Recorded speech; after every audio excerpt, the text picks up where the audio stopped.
สวัสดีครับพี่น้องมื้อนี้ยายแววมาแนะนำตัวเจ้าของเนาะยืนยันตัวตนมันแม่นแนะนำตัวเจ้าของยืนยันตัวตนมื้อนี้สิมาคุยในเรื่องมุมมองของแต่ละคนเนาะมุมมองของแต่ละคนนี่มันแตกต่างกันเนาะนี่มีตัวอย่างขึ้นมา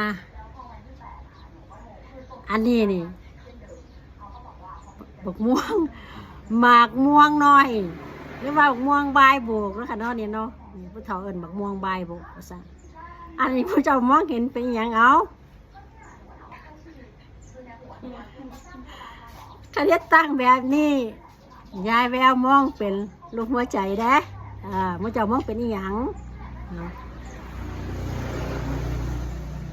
ถ้าลงแบบนี้ผู้เจ้ามองเป็นอีหยัง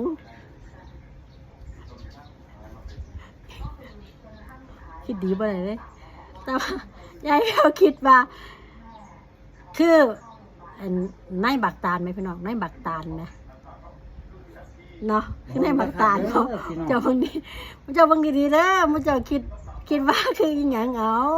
ยายแววมองคือในบักตาลส่วนกันยังสิเป็นรูปหัวใจพี่น้องแต่ละคนสีมองบ่คือกันเนาะมันเจ้ามองเห็นเป็นอีหยังคอมเมนต์ยายแววมาเด้อบ๊ายบาย goodbye my friend